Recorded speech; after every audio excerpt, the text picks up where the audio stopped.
Se preparem, porque nosso mergulho de hoje vai fundo, mas muito fundo mesmo. Nós vamos encarar uma das questões mais complexas que existem. O que, no fim das contas, é a consciência? Vamos direto à provocação. E se aquele eu que a gente sente aqui dentro, essa sensação de ser alguém, for apenas um truque? Um truque super elegante que nosso cérebro inventou só para se organizar? E se toda essa riqueza de sentimentos e percepções não for bem o que parece? Pois é essa questão que vai guiar nossa análise de hoje. Para a gente não se perder nesse labirinto, eu preparei um roteiro. Primeiro, vamos entender o mistério.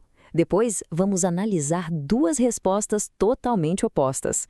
E no final, vamos ver em que pé a ciência está nessa busca fascinante. Então, vamos lá.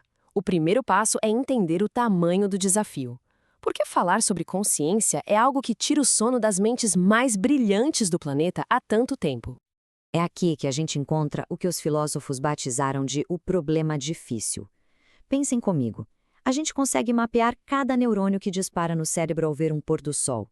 A gente vê a atividade elétrica, os sinais químicos. Mas a pergunta de $1 milhão é: como é que essa atividade física, material, se transforma na sensação do laranja no céu, na nostalgia, na beleza? É essa ponte entre o físico e o mental que a ciência ainda não conseguiu construir. Certo. Com um problema desse tamanho na mesa, qual seria a resposta mais óbvia? Vamos dar uma olhada na explicação mais comum e entender por que ela deixa muita gente com a pulga atrás da orelha. A resposta mais intuitiva é a seguinte: o cérebro é uma máquina absurdamente complexa. A ideia é que se a gente juntar bilhões de neurônios e conexões, a consciência simplesmente, puf, aparece. Ela emerge dessa complexidade toda. Parece uma resposta, só que na verdade ela não explica quase nada. E aqui está a crítica principal. Dizer que a consciência emerge é quase como um mágico que tira um coelho da cartola e quando perguntado como fez aquilo, ele só diz: "Ah, o coelho emergiu". Não adianta. Isso não explica o truque, não mostra o mecanismo. É uma forma de desviar da pergunta fundamental: como? Bom, se a primeira resposta não convence, talvez seja hora de pensar em algo bem mais radical. Vamos conhecer agora uma segunda teoria, uma que vira a mesa de ponta cabeça. A proposta aqui é chocante. E se o problema difícil não tiver uma solução?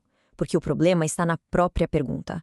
E se a experiência subjetiva que a gente tanto tenta explicar, na verdade não existir da forma como a gente imagina? Essa analogia do jogo de espelhos é genial.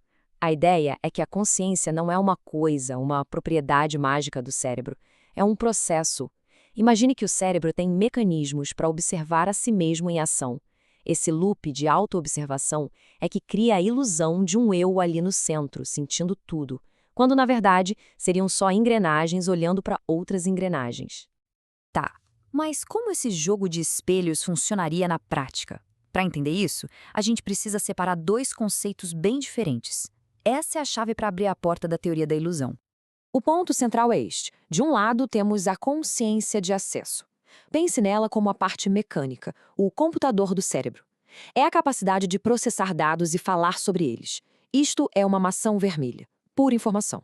Do outro lado, temos a consciência fenomenológica. Essa é a vibe, o sentimento de ver o vermelho. A teoria da ilusão diz que só o acesso é real. O sentimento, a experiência, seria um efeito colateral desse processo. Aqui a gente vê o passo a passo dessa mágica. Primeiro, o cérebro processa os dados, a parte mecânica. Segundo, e aqui está o pulo do gato, ele vira sua atenção para si mesmo, observando o que acabou de fazer.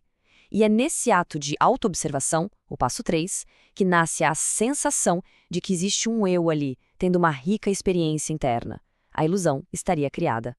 Então, a gente fica com duas visões totalmente opostas. De um lado, a consciência como um mistério real e profundo. Do outro, a consciência como a ilusão mais brilhante já criada pelo cérebro. E aí, qual delas está certa? E a verdade é que a gente ainda não tem essa resposta. A ciência é fantástica para explicar o acesso, a mecânica do cérebro, como ele processa informações. Mas o sentimento, a experiência em si, isso continua sendo a grande fronteira do nosso conhecimento. É exatamente aqui que a ciência e a filosofia se encontram. E assim, a gente volta à pergunta inicial, mas agora com uma nova bagagem. Pense na sua própria experiência, neste exato momento. Ela é a coisa mais real que existe ou é a ilusão mais perfeita já criada? A resposta, por enquanto, continua sendo um mistério. Um mistério que vale a pena continuar explorando.